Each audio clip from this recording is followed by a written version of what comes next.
Ni Wednesday Night Live ndani ya studio za Azam TV, tukiwa tayari kabisa kukupa kile ambacho kinahitajika wewe ukipate, na vile vile uweze kuelewa wiki hii kutakuwa na nini katika michezo. Langu jina ni Patrick Nyembera, nikiwaambia karibu tuwe sote. Na wiki hii tumekuja kivingine. Hii ni ndani ya More Boxing.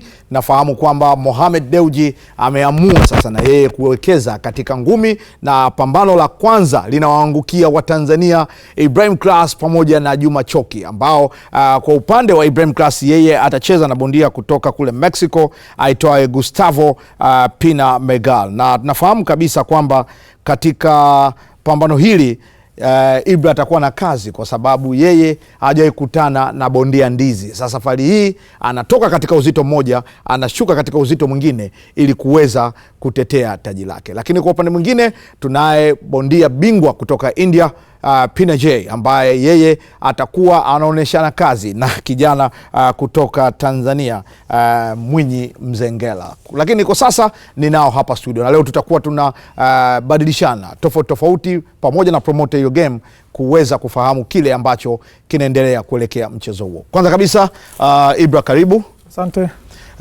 Pina, welcome to the show. Yeah. How are you? Good. How are you? You're right? Yeah. Relaxing? Yes. Yeah. Ready to kill or ready to knock down somebody? No, ready to show my skill, that's it. Really? Yeah. Safi kabisa. Yeah. Ibra, mambo vipi? Mambo poa. Uko safi? Namshukuru Mungu, niko fresh. Tunakuangalia watu wa Iringa, watu wa wapi, tunakushuhudia, tumeambiwa kwamba safari hii hujaletewa ndizi, una mvinje kutoka Mmexico. Nachoambia tu ndugu zangu wa Iringa kwamba walipita kabisa kingamuzi mapema sana, yani imadi wanaenda tarehe 30 pale, kwa sababu wako mbali. Najua kabisa Azam TV tawafikia hapo walipo, kwa sababu Azam TV mpaka kiganjani unaipata. Kwa wanangu sana wana simu nyingi sasa mikononi, kwa sababu wanatumia sana kutumia download app ya Azam ya TV, kwa hiyo wanaangalia kwenye simu. Kwa hiyo mkaeni mkao wa kula. Chajini simu zenu zije chaji kabisa mapema. Ili madi yara ikianza kipindi msipitwe na hilo. Hii sio shughuli ya comedy. Peter, first of all, is it your first time to be here in Tanzania, and how did you find it? How did you find Tanzania so far? With my promoter, yeah. My coach and promoter. Yeah. So how do you find Tanzania? Same food that you eat in India, atmosphere? No, it's completely different. It's completely different. Completely different, but yeah, it's good, almost good. Yeah. And how is your preparation toward the game on Friday? Almost I have to do my weight cut and all. So hope for good, yeah. Yeah. For our viewers who doesn't know much about you, when did you start your professional career, and what is your rank right now? My rank is in India, I'm top 2, I guess. Yeah, top 2. But current India champion, WBC India champion and Australian champion. Almost I had 7 fights, and my first fight is lost. After that, 6 fights, continuous win, 2-7, yeah. And almost that's it. I played before amateur and now started playing professional boxing. Yeah. You went for the national team, or you fight for the province there? Yeah, I went almost to 3 nationals. Okay. With bad luck, I lost in like quarterfinals, semifinals. Yeah. How is boxing in India?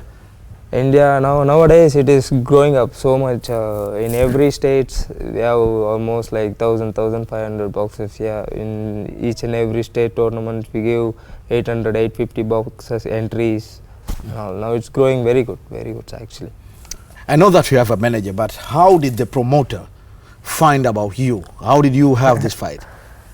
Actually, my first fight was, you don't know about my promoter, don't know about me, he just give it a chance, single chance. Yeah. But I utilized the opportunity, but I showed my skill very well, and my promoter got so good approach, and he started giving big opportunities after that. Oh, okay, that's very good. Yeah. Class, tukisema Tanzania kimewaka kweli kweli. Tuna game ambazo hazitakuwa ndizi, lakini kwanza kwa experience ni kuondoe kama Class ambao unaingia katika ngumi, ni kuchukue kama Class mchambuzi wangu katika ngumi. Tumechambua ngumi nyingi sana Class, na tumeangalia mapromota tofauti na maandalizi wanayoyafanya. Nini ambacho tunakiona tofauti au tukitarajia tofauti katika pambano hili, hasa kwa promota ambaye amekuja kuandaa hili pambano? Kwanza naweza kusema kwamba promota huyu kwanza kaja vizuri, kwa sababu More Boxing wamejipanga fresh. Kwa hiyo promoter yote sometimes ibidi akianzisha kitu au na kitu cha kuanzilishia, afu wengine baada upate kumsaidia.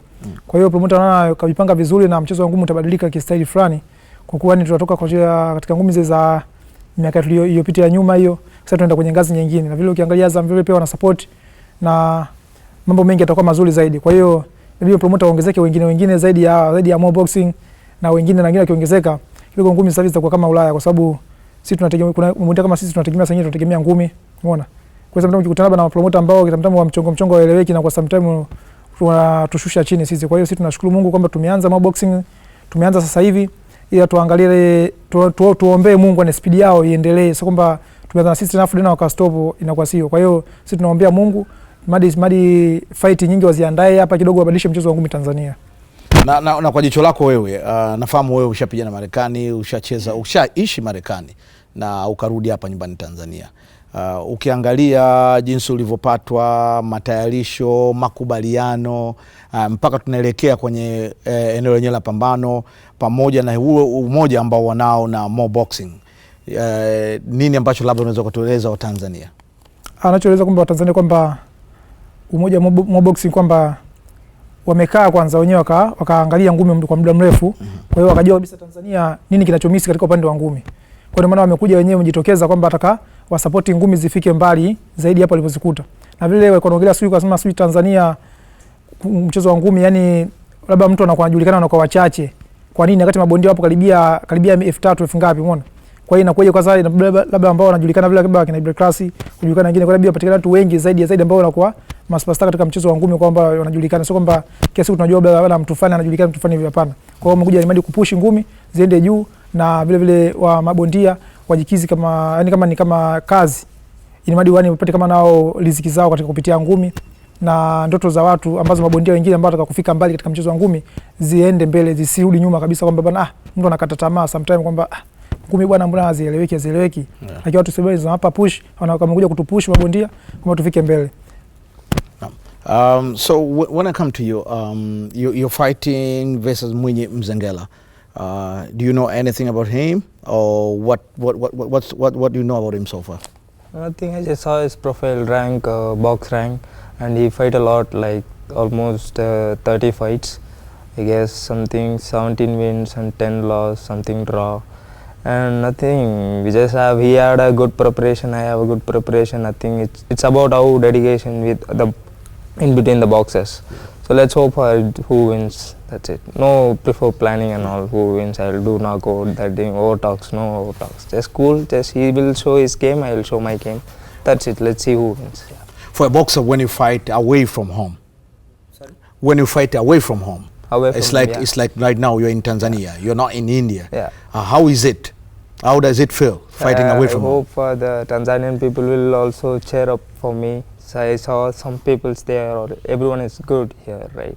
Yeah. I'm also feeling like home here. Yeah. So we've seen one of our biggest icon in Tanzania, Mohamed Dewji, get involved with boxing right now, and this is like a first fight that is organizing with the promoters from Dubai. So what do you think when somebody in this caliber, like a tycoon who can do anything with his money, put his money in boxing for people to fight instead of putting them in the other area of business? Boxing, they have to see the boxing also, but it's nowadays in the world. I think some rumor also came. I guess they're gonna remove the boxing from the Olympic also. Yeah. So boxers are getting low chances. Yeah. So like people say how much spending money in the boxing, it will grow up. More boxer will get a good life. Actually, yeah. And are you worried about your fight? No worries. No worries. Are you sure? Never worries. Yeah. I'm good actually. Yeah. Mm-hmm. How is the reception, everything, where you sleep, payment and everything? Is it everything? Yeah, okay? It's all fixed already. Always. I'm good actually, super good. So it's now you are the one who owes the promoter, not the promoter owe you, because you've been paying everything. No. Naam, Ibra, tunaangalia hapa na tulikuwa tunazungumzia swala la maandalizi kwa kiasi kikubwa, na nimeongea na mwenzako hapa kuhusiana na maandalizi hapa, na tumeangalia Mohamed Dewji ambaye tunajua amewekeza na ni mwenye hisa katika klabu ya Simba, akitoka katika mpira akitumia bidhaa zake kuhakikisha kwamba sasa anaingia katika mchezo wa ngumi ambao bila shaka ni mchezo nambari 2 kwa kupendwa hapa nchini Tanzania. Kuhamia kwake huko baada ya kushawishiwa na promoters kutoka Dubai? Mimi nashukuru kwamba kaangalia mbali, kwa sababu yule ni mwanamichezo na mfuatiliaji michezo sana. Kwa hiyo naona kaka kwa muda mrefu akitafakari kwanza atahamia vipi kwenye ngumi. Lakini mpaka sasa hivi kaingia, kwa sababu kashaona kabisa kwenye ngumi ngoja anyanyue vijana, kwa sababu kasha support watu kwenye mpira, kasha support kwa timu ya Simba. Kwa hiyo kaona sababu la ahamia kwenye ngumi nako aangalie michezo kwamba mchezo wa ngumi unaendelea vipi. Kwa hiyo kaingia. Kwa hiyo na imani sio kwamba kaingia kwa kujaribu, kaingia kwa moja kwa moja, kwa sababu angekuwa kwa kujaribu, angekuwa kashajaribu muda mrefu, kwa sababu kama kuingia kwenye ngumi. Kwa hiyo sisi kaingia kwa miguu miwili. Kwa hiyo sisi tunamshukuru, tunampokea vizuri na kwamba aendelee kusupport mchezo wa ngumi. Imadi si vijana kidogo na sisi tusonge mbele. Kwa hiyo na imani kabisa kwamba hajaingia kwa kubipu, kaingia moja kwa moja. Tunachotaka tu tumuombe Mwenyezi Mungu, tumuombe kwa Mungu kwamba aendelee kuwa na moyo huo kwanza wa kusupport yani. Unapambana na bondia kutoka Mexico. Mexico wanahesabika sio ndizi. Mexico wengi wanapigana mwanzo mpaka mwisho. Hilo ni swali langu la kwanza, lakini pia wewe Ibra umeshusha uzito. Nikiangalia kilo ni nyingi. Mimi nahesabu ukishusha 4 tu kwanza zinakuwa zinakupunguza nguvu. Wewe umeshusha takriban kilo 7. Tunategemea kumuona Ibra yule. Mtabiri kumuona Ibra ambaye yuko fit zaidi ya pale, kwa sababu niko vizuri na kila kitu kiko fresh, na hata kama nimeshuka weight, kwa sababu hata kama nimeshuka weight lakini bado nina nguvu ninazo na kila kitu kiko vizuri. Na vile vile kwamba wa Mexico sawa ni mabondia wazuri, ila ategemea, unajua siku zote mtu anakimbia, unajua lazima angalie kuna mtu anamkimbiza mpaka anakuwa na speed kwenda mbele. Kwa hiyo lazima angalie kwamba mimi mtu ananikimbiza na mimi naongeza speed. Kwa hiyo kama yeye ni mzuri na mimi nitajitahidi na mimi nimefanya mazoezi ili niwe mzuri zaidi yake yeye. Kwa hiyo maneno mengi itakuwa ni siku ya tarehe 30 ambao tutatoa ubishi, tutajua nani mzuri nani sio mzuri. Lakini nachoahidi wa Tanzania kwamba Ibrahim Class niko vizuri mpaka sasa. Namshukuru Mwenyezi Mungu na endeleeni kuniombea mpaka tarehe 30 niwe niko vizuri, tuoneshe kazi nzuri. Na imani sijawahi kuwadondosha Tanzania, na kwa Mama Samia hakuna kinachoshindikana. Kila kitu kitaenda mbele kama kilivyopangwa. So what are you promising your fans in India, and in Tanzania there's a lot of big Indian society here. Indian society, there's a very big number of Indian society here in Tanzania. So they're watching you right now. What is your promise to them, and why should they come to watch you fighting on Friday? Nothing. I can give one surety for I'll entertain you 100%. So my skills will entertain you 100%. That's it. Okay. Yeah. So you are an entertainer. Entertainer, yeah. Really? You like to knock down people? No, or you knock like down, to? No, knock down. Just play with a cool mind. Yeah. The people, everyone. I hope that I can give a show. I will cover all the crowds with my cool game. Yeah. We are tomorrow we'll be having a wedding and face off at the Milmani City. So why should they come? Why should they come to see you? Yeah.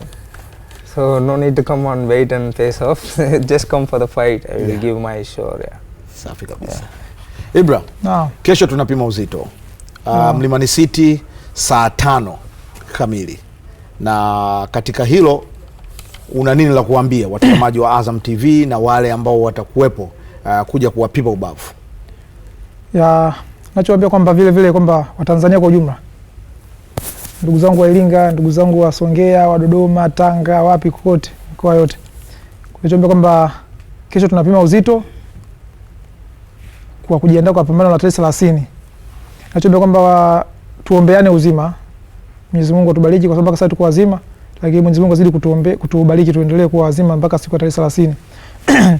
Cha kufanya, Mwenyezi Mungu mliokuwa mbali, lipieni kingamuzi cha Azamu, mtaanza kwenda kuanzia kesho, na ambao mko jirani mna uwezo wa kuja Mlimani City, kateni tiketi zenu mapema, sehemu za kukata zote zinajulikana. Kateni tiketi mapema, mje muwai viti vya kukaa, kwa sababu unaweza mkachelewa kukuta viti mtu Ibra kashamaliza raundi ya pili tu mapema. Kwa hiyo hata ukiingia pesa mtu mmoja kwenda chooni, ukianza hivi pambano langu hata chooni usiende, kwa sababu unaweza kwenda chooni kwa utapambano lishaisha.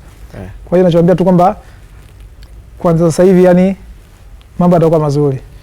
Ibra, mabondia wengi huwa wanalalamika hususan katika maandalizi kukosa vifaa vya kufanya mazoezi. Wewe kia ni kuangalia, naona kama kuna mabadiliko au kuna vitu ambavyo unafanya. Umepata sponsorship ya nani ya muda gani, na sponsor kule anakupatia vifaa hivyo vya kujiandaa kwa mazoezi? Mimi kwanza kabisa nawashukuru sana Just Fit. Sababu Just Fit ndio anisupport muda mrefu sana, hata nikiwa na shida ya chochote kile naambia njoo uchukue fast yani hawataki kwamba nikiwa nazunga zunga. Na ndio basi sometimes niko fit kwa sababu Just Fit wanadhamini kuanzia mavazi, vifaa vya michezo na kila kitu full.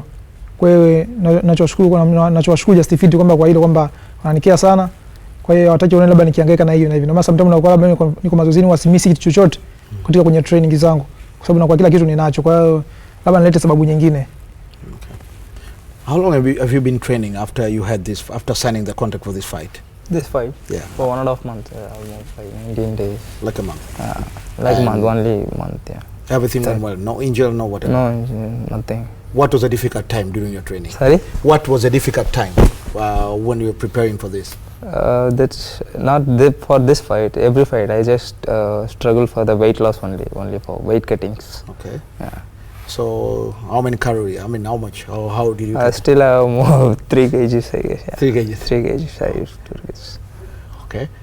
Ibra, wewe wakati gani mgumu umeupata wakati unajiandaa kwa pambano hili baada ya kuambiwa tu kwamba kuna pambano hili hapa na unatakiwa ukate kilo kadhaa ili uweze kucheza hilo pambano? Wakati mgumu nilipata ni kwenye kubalance hiyo kilo. Hiyo kilo mpaka kuifika ndio wakati sana mgumu sometimes sababu inakwenda kuumiza kichwa. Hebu fanya mazoezi ya kila rangi mradi tu uwe fit na kilo zishuke, na ukimaliza kushusha zile kilo na wewe una nguvu vile vile. Kwa hiyo changamoto ni ndogo ndogo. Unafanya mazoezi na kina nani? Safari hii unafanya gym ngapi? Najua wewe na Choki ni watoto wa Master Kinyogoli. Yeah. Nafahamu kabisa hilo. Lakini umefanya tu kwa Master Kinyogoli au ulikuwa unapimana na mabondia wenzako katika sparring? Mimi mazoezi wanafanya sehemu nyingi kwa sababu niko na Master Kinyogoli sana kuchukua akili na technique za kimchezo.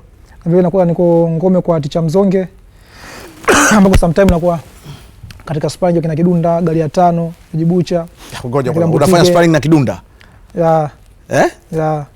Sija kuelewa. Wanakuwa kina Kidunda, wanafanya sparring kina Kidunda, wananipa support, wakina gari ya 5, Mkalisuma, kina Mbutike. Na wanangu wote wa ngome yani kwamba wananisupport kwamba Ibrahim Class ndugu yetu tunatoka muda mrefu la. Lazima ndio nikachukue baraka zao kwa Ticha Mzonge, kwa hiyo lazima niwe fit. Na vile vile kwamba na majimu mengi sometimes naenda kufanya mazoezi huku na huku ni madi kutengeneza ufiti zaidi kwa sababu ukiwa ni professional lazima uchukue kitu kidogo kidogo kila sehemu. Unaenda hapo unachukua hiki ambacho kifai unakiacha pale pale. Kwa hiyo sometimes unazidi kuwa bora, mtu unakuwa bora kila siku zinavyoenda. Na vile vile sometimes mtu anaanza kupa maelekezo lakini unachukue sio kama uzalau hata kama namna vipi. Kwa hiyo unachukua ambalo unalifai unaliacha pale pale. Do you have enough sparring? Enough sparring. Yeah, almost I did enough sparring. Yeah. So ever since you came here, have you trained again? I stopped 1 week before sparring. Yeah. 1 day before sparring. 1 week before I stopped the sparring. Okay. Yeah. So tell me, your last fight before winning the WBC title in India. Yeah. My last fight was not in India. It's Australia. Sydney. Yeah. You went to Sydney. Yeah. Did you have in your dream that you're going to win that title? How did you prepare for that fight before winning that? No, I never think for the win also or loss also. Just I will think always that did I spend all the skills in the fight time. Yeah, that only I will think. But I never thought that last time was the good experience. Every Australian was cheering me after 2-3 rounds. So first that was the full my opponent. They are chasing, everyone is chasing my opponent. Michael. Yeah. After 3 rounds I was showing my skill very good. After that everyone started cheering up me, my name. Yeah, come on Sabari. Yeah. But after like 7th round, 8th round I was knocked him out. Actually, I knocked out. I win the title after that. They normally say that it's very difficult for a boxer to go in other country and win by point. Yeah, good actually. You know that. Yeah, that's it.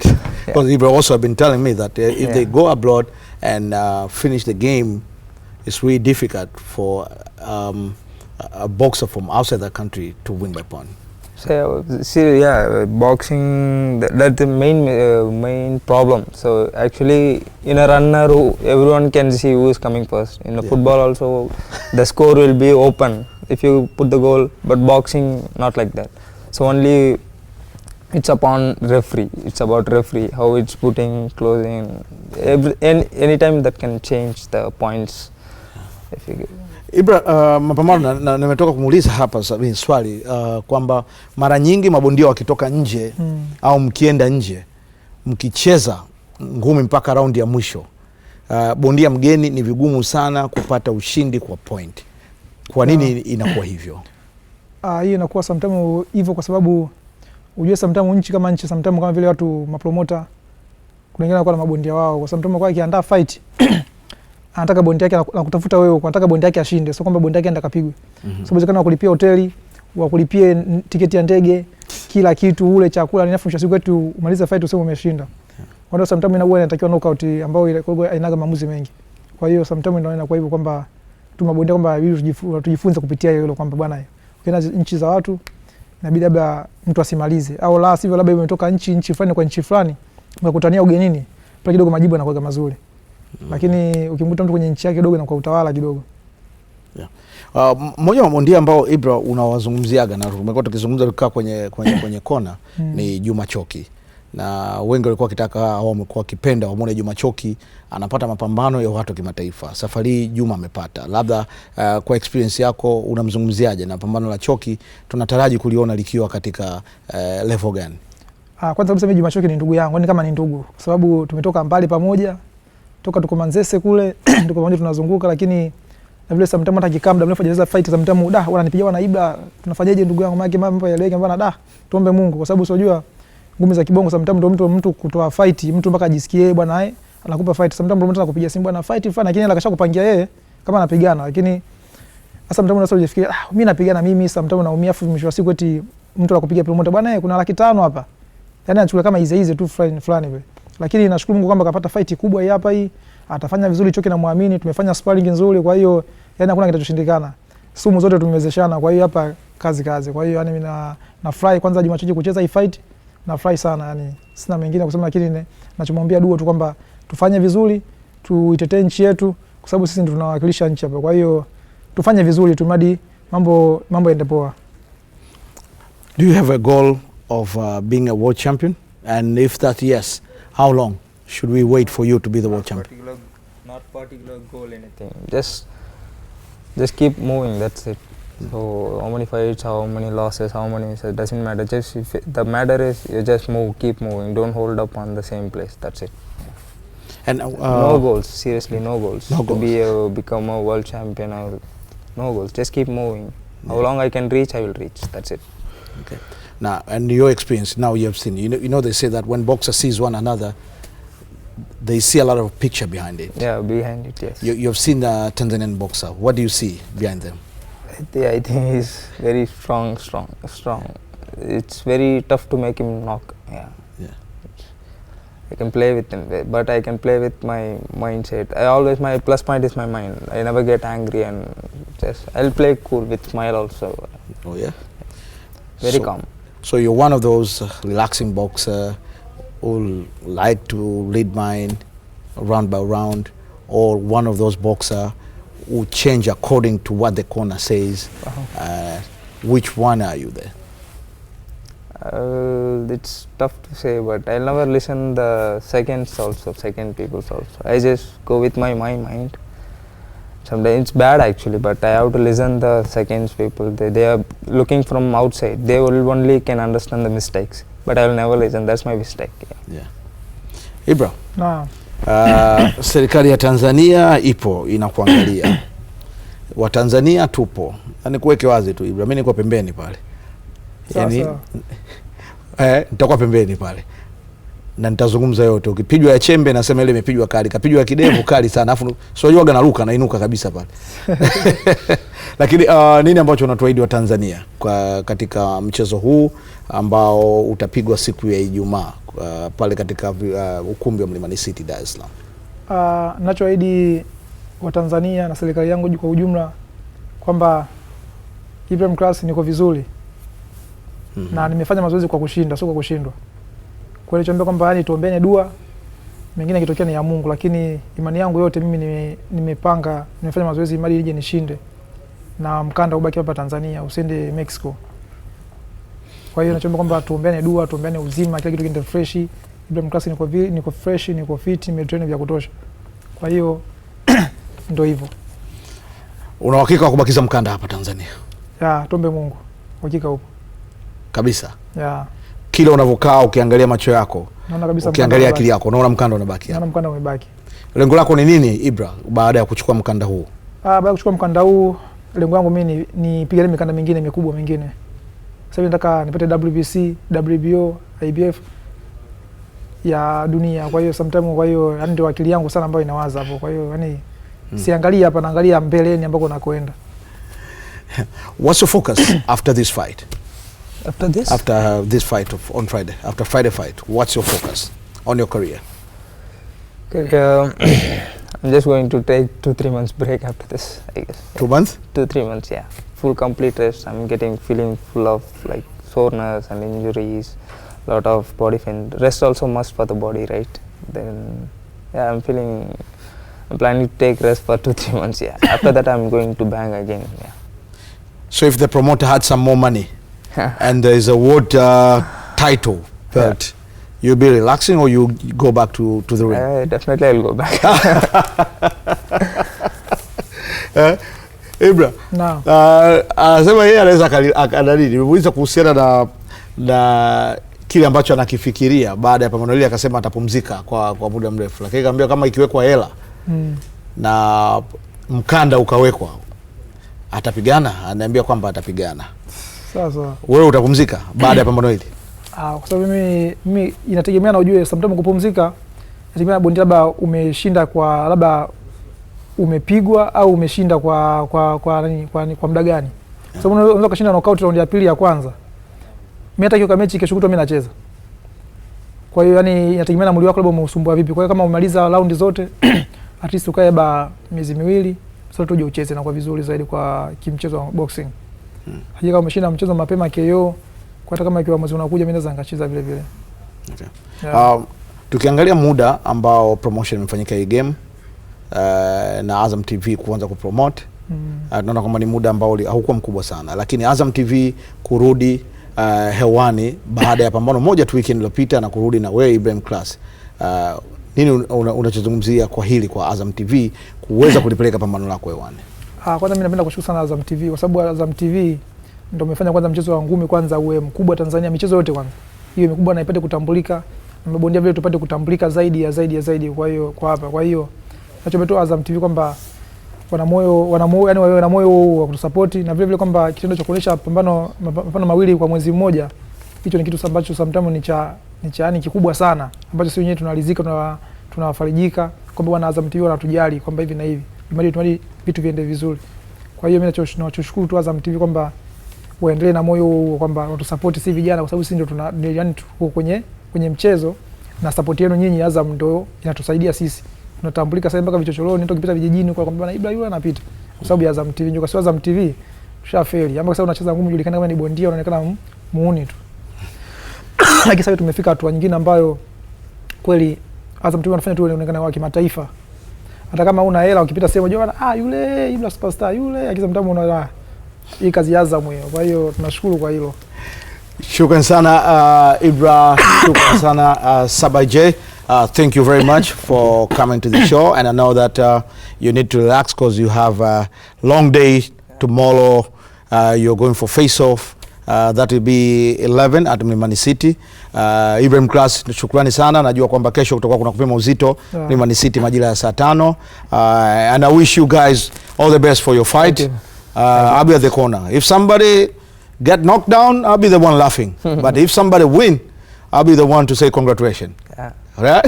Thank you very much. Nashukuru sana Ibra na nakutakia mchezo mwema kwa niaba ya Watanzania. Inshallah. Naam, ni Sabari J na Ibra Class tukimaliza nao hivyo katika ngwe ya kwanza. Tunaenda katika mapumziko, tukirudi Juma Choki atakuwa hapa. Atakuwa na nani? Usitoke mbali na TV yako.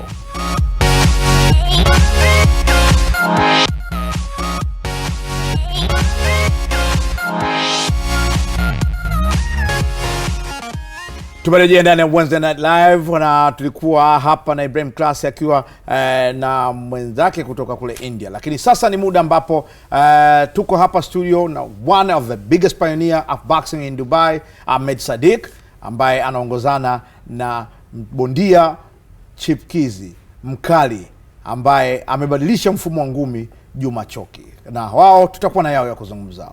First and foremost, welcome to the show. Thank you very much. Thank you. How did you find Azam TV? Amazing. I've been following, for the past year and a half. I've been coming, seeing what's the content on Azam TV, and we're happy to have Azam as our partners in this great event that's going to be upcoming on the 30th of September. Okay. Yes. I know you're coming from one of the developing countries in the world, Dubai. Yes. And before that, did you even imagine that in Tanzania you can found a studio with facility like Azam TV?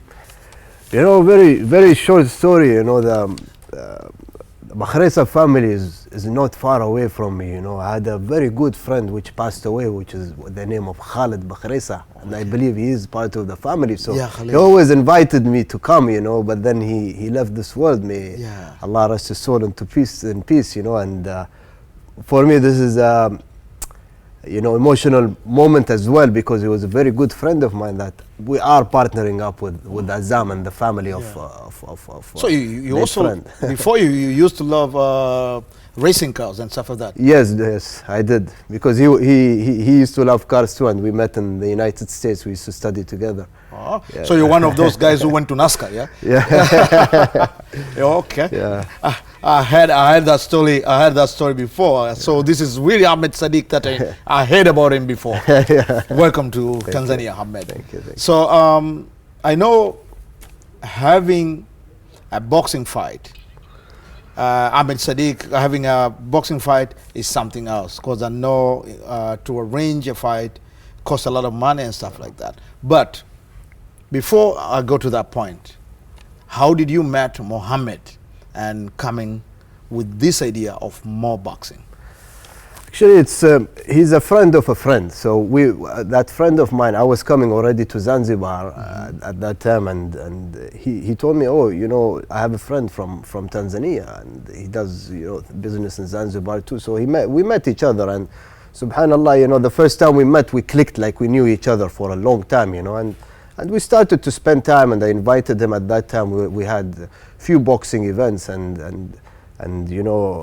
we invited him to a boxing event where it was a little bit of a Dubai style kind of event, where we had maybe more than $300-400 million worth of cars there, and the fighters were walking out of that place, very exclusive. So he was invited there, and then we had another event that was in the main arena in Dubai, which was called the Coca-Cola Arena, and he was quite impressed. So at the meantime, I was coming to Tanzania, Zanzibar, and going back, and just discovering what's the boxing market here, and I came up to him. I told him, you're the people's man, and all the people in Tanzania love you. Let's push on the boxing side. I have the expertise, and you have the great exposure here in Tanzania. So he liked the idea, and we started to speak about it a few months until we just said let's do it. Wow. Let's do it, and he loved the idea, and we chose his brand on it, and we became partners, and it's just a beginning of a long, inshallah, successful journey. Yes. That's good. Yes. Juma Choki. Naam. Mambo vipi? Fresh kabisa. Wewe ni mmoja wa mabondia ambao tunafahamu Watanzania huwa wanafurahi wanapoona ulingoni. Lakini safari hii unapambana na mabondia au bondia kutoka kule nchini Mexico, si ndio? Ulivyopewa nafasi na more boxing kwamba sasa unapata pambano la bondia kutoka Mexico, ulilichukuliaje? Kwanza nimefurahi sana, pia nimependa kumshukuru Mwenyezi Mungu kwa sababu hii ni nafasi yangu ya pili pia kucheza na mgeni. Hii ni nafasi zangu chache, yani kwamba na mimi ndoto zangu kwamba kuipeperusha hii bendera kufika mbali na mchezo wangu wa boxing, kwa sababu na dreams za kufika mbali sana na mchezo wa box katika kali yangu wa ngumi. Kwa hiyo namshukuru Mungu kupata nafasi hii, na ndio maana nimejiandaa vizuri, na naamini nitaifanyia vizuri nafasi, nitaitendea haki kabisa. Na Watanzania siku watafurahi kitu gani nitachokifanya. Mazoezi yako umefanya hapa? Nilikuwa na partner wako Ibra, najua nyinyi ni vijana ambao master wanawatengeneza katika muda wote mnaoenda katika mapambano katika maeneo ya akili na vitu kama hivyo. Maandalizi yako kuelekea mchezo huu umejiandaa kwa asilimia ngapi kabla ya Ijumaa? Maandalizi kwa mchezo nimejiandaa kwa asilimia 100 kwa sababu mimi na train hata kama sina mechi. Nafanya mazoezi every day kwa sababu nafanya kitu ninachokipenda kutoka moyoni. Chini ya usimamizi kocha wangu Spadi na kocha wangu kocha Abadi, na kama nikienda pale kwa babu Kinyogoli nachukua madini hivyo. Namshukuru Mungu yani mpaka sasa hivi niko fit, sina injury yoyote, na pia nina energy ya mwili na pia na morali yani ya mchezo. Yani nahitaji mchezo, yani mwili wangu unahitaji hivyo, kwa niko fit kabisa. Kusikia kuingia kwa more boxing, tumeona mapromota wengi, tumeona watu wengi ambao wamepitia, na hamna bondia hata mmoja ambaye atakuwa hajawahi kutapeliwa au kupigwa pesa na promoters, lakini more boxing imeingia. Unaonaje future hii ya more boxing kwa mabondia wa Tanzania? Kwa more boxing kuingia, mabondia wengi tumefurahi kwa more boxing kuingia, kwa sababu more boxing pia ni mtu mwenye future ya kufanya watu waende mbali zaidi, hataki watu waishie tu hapa. Kwa alivyofika more box kama sisi vijana tunachipukia katika mchezo wa box, tumefurahi na tuna imani naye, yani zaidi tuna imani tutafika mbali. Kwa usimamizi wake more box, na mimi tutafika kimataifa zaidi kwa sababu atatusimamia vizuri, na mimi nikupo naomba ni kwamba angekuwa tena na mabondia wake yeye mwenyewe binafsi more box, hakupo na labda ana Amerika, anawatafikia fight ni nje na ndani za kimataifa kubwa. Mimi naamini tutatusua na tutapeperusha bendera ya Tanzania, na mwenyewe atafanya biashara zaidi kupitia mchezo wa box. Yeah, before I come to my question, Choki was talking about more boxing. If you wish if more boxing was having their own boxes, so that it can you guys can look for the fight for signing these boxes and look for their fight outside the Tanzania, and that could be something that that can make them be more strong, more perfect in a world of box. That's what you're saying right now. Yes, so do you have future plan to own boxes or just promotion? Yes, of course. You know, the reason for us to come is not just to do one show and disappear. You know, we want to sign boxers, not only Tanzania, but all throughout Africa. The target is, you know, and one of the main reasons for this vision is to not allow Tanzanian or African boxers being treated only as opponents, because this is what has been happening. You know, I checked. You know, you have 350 active boxers, and again, as I mentioned earlier, it's just one star. You know, that's nothing. You know, and that's why we want to come. We want to sign them a promotional deal. You know, once we come into an agreement, and then we want to take them forward, build them here. You know, take them to other countries, maybe to Ghana, maybe to Dubai, maybe to the UK in the future. Of course, you know, but it needs patience. You know, the fighters need to be patient. This will be a little bit of a new thing for the fighters here. You know, so we're coming with vast experience in the past years. You know, working with international promoters, with international broadcasters. You know, different kind of managers, world champions, everything. So we understand the game, and we want just the best for them. But the fighters here need to trust us as well. You know, this is the most important thing. If there's no trust, then nothing will succeed. You know, so they need to trust us in that. What are the most challenging thing? I know that you're new with Tanzanian boxing. What are the most challenging things after signing up boxers for this fight? That was also challenging because, you know, we're new people, you know, and, you know, Mo has never done boxing. They don't know who we are as well in boxing too. So I don't blame the lack of trust initially, you know. But I had few conversations with the fighters and explained to them a little bit through translators, you know, what it is that we want for you. You don't think it's only about, you know, sometimes, you know, because, you know, especially here or any fighter, you know, money can blind the fighter. So sometimes they offer a fighter, like he's a talented fighter, Juma Choki. They tell him, hey, Juma, I'm going to give you $10,000, come and fight this ex-fighter from UK, for example, you know, and then they take him as an opponent. You know, so that was part of it. And, you know, the whole culture is different You know, the system, and in Dubai is different, here is different, every part of the world is different, but boxing is boxing. So we just had to adapt to it, and thanks to Allah, we have Mo and his team with us, which really supported us in taking things forward and made it much easier. We had issues with venue as well, very much big issues with that. We felt we were getting blocked by other promoters as well in the beginning, because again, I want to make it clear, we're not coming here to take over. No, we would like to see all other promoters continuing what they're doing. If we can assist in making it better for them, we are more than happy to help and sit with them and assist them. So we're here for a positive move, rather than just coming in here and taking over. No, we're not like that. Before again, go back to Choki, how is the preparation so far before the fight on Friday? It's excellent. Everything is going very well.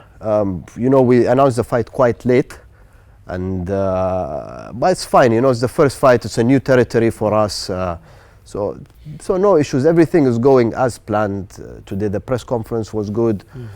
Tomorrow is going to be the weigh-in, and then on Friday fight night. So it's happening. Naam, Juma, tunaweza kusikia yote hayo na kile ambacho Mo Boxing ina plan pia, kama vile ulivyokuwa unazungumza wewe, baadaye wao waweze kufanya hicho wanachokifanya. Lakini Watanzania wanaangalia kwa jicho lingine kwamba mabondia mmekuwa ni wazuri sana, na wengi mmekuwa mkipigana mapambano ya ndani, au wengi wakipigana mapambano ya ndani wanaonekana katika ubora huo. Sasa mnaenda kupambana na mabondia kutoka nje ya Tanzania, na pambano ambalo litakuwa linarushwa moja kwa moja na Azam TV. Na unafahamu hivi mapambano yako toka anze kurushwa na Azam TV Choki, umepata nini au umeshusha nini? Mapambano toka alivushwa na Azam TV kwamba imenisaidia, kwamba mwenyewe binafsi kwamba nimetengeneza ule wigo mkubwa wa Tanzania, kibao wananijua, kwa sababu sasa naweza kusema najulikana nje ya Tanzania, na watu wanaonifahamu nje ya Tanzania na wananifahamu kwa kupitia Azam TV. Hilo kikubwa nakishukuru. Pamoja bado sijapata kitu kikubwa sana kwenye box, lakini kuna kitu nimejitengenezea. Sasa najulikana na watu wakubwa, najulikana na watu wengi tofauti. Nimejitengenezea wigo mkubwa, na pia hata heshima yangu inajulikana kwamba Juma Choki ni boxer, yupo hivi na hivi na hivi. Yaani kwamba ni kitu kizuri. Nashukuru sana Azam TV kwa kufanya hiki kitu, kwa kutuheshimisha maboxer wa Tanzania kwamba kujulikana na kuonekana. Kama unavyoona watu wanajitokeza wengi kuwekeza hivi vyote kwa sababu kupitia Azam TV. Kwa sababu ilikopo labda miaka ya nyuma wacheza ngumi wakina Snake Boy na wengine kibao, ilikopo hamna vitu kama hivi. Lakini tunamshukuru Mwenyezi Mungu kupata nafasi hii kwamba tumeingia katika mchezo wa ngumi, na ngumi sasa hivi zina muonekano. Kila mtu anaona mchezo wa ngumi na kila mtu anafuatilia mchezo wa ngumi. Kwa tunashukuru sana Azam TV, na azidi Mwenyezi Mungu kuwawezesha wazidi kufika mbali zaidi na zaidi ya hapa, na vizazi vingine vitavyokuja, tukiacha sisi wakina Choki na watu wengine watakuja mbele, vizazi vingine izidi kuwa mwangaza mkubwa kwenye box ya Tanzania. Nini kiwafanya Watanzania waje kumwangalia Juma Choki? Watanzania waje kumwangalia Juma Choki kwamba hii ni fight yangu ya pili kukutana na mechi ya kigeni. Na kikubwa sina uzoefu sana na mechi ya kigeni. Mimi nachikiomba kwa Tanzania waje kwa wingi, waje kunisupport, wanipe morali. Mimi naamini nitafanya kitu kizuri kwa uwezo wa Mungu inshallah. Na open again. Mungu ibariki Tanzania, Mungu ibariki Juma Choki. I know that we have little time, and I know that you need to rest. You have a lot to finish up in your mind. But here we are in Azam TV. The Minister of Sport, Tanzania government is watching you right now. So for the short time you're here, what could be done to improve Tanzania boxing, especially professional boxing? I think, it's just more education. It's more education to the fighters, more education to the trainers, more education to the promoters, to the boxing commission. If ourselves, we're coming from abroad here and doing this, I know that this will attract, and remember my words, other promoters from abroad to come here. And you will see it, because this is what happened in Dubai. Okay. So when we're the one who pioneered it, you know, on a high level, I mean. And now it's active and running. And that's the time I said, you know, let me sit back and enjoy to see the success that we have done. And the same thing here. And the education needs to come to the fighters. They need to understand, okay, you know, what is a promoter and what is a manager. More managers, clean managers needs to be involved. Clean. When I say clean, a manager who cares of the fighter, not cares of his own pocket. You know, a fighter, a manager who can see and find the good sponsors for the fighter, can close a good deal with the promoter, you know. And we are here as well, you know, to look for these people and push more Tanzanian managers to be involved with the fighters here. So then there is a manager, and then there is the promoter, and then there is, you know, even their training program, you know. If Tanzanian fighters needs to escalate in high rankings, the training needs to be on a certain level. They cannot always stay in Tanzania. So hopefully if I could sit with the fighters, also with Ibrahim Class and Juma Choki, and hopefully future, you know, we try to push them out to higher level trainers in Africa, you know, and get that going on. So it's mostly, you know, educating the boxing culture here more, you know. We've been experiencing this, most of a promoter, when they have a fight, they say the fight will be starting at 7, but it's going to wind up in the morning.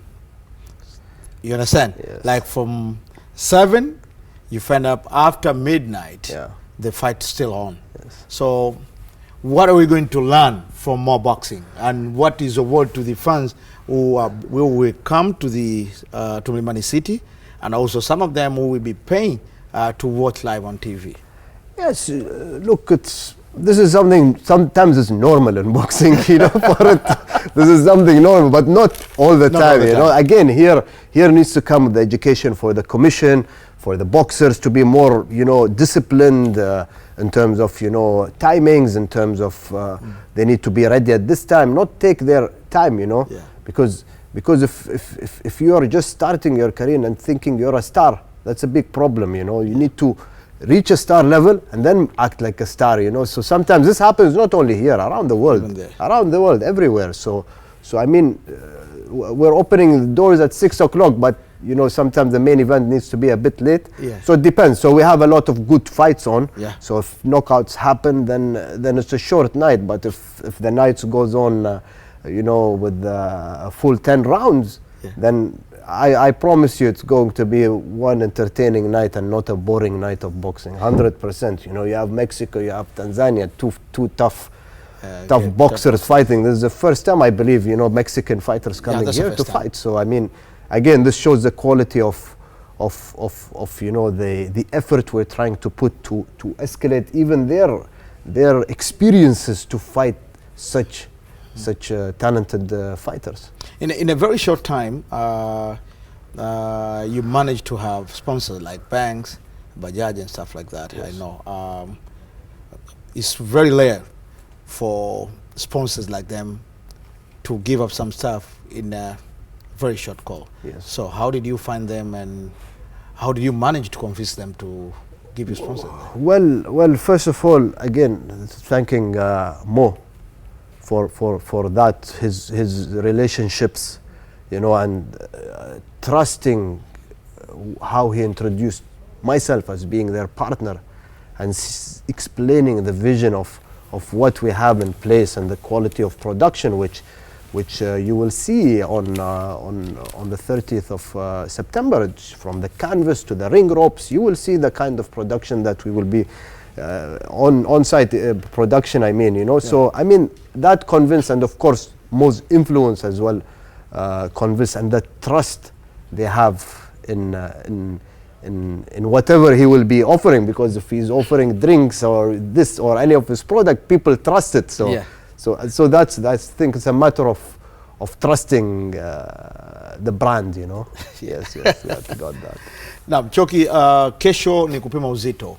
na vitu vinginevyo. Kwanza kabisa ni kuulize swali moja, mabondia kutoka Mmexico.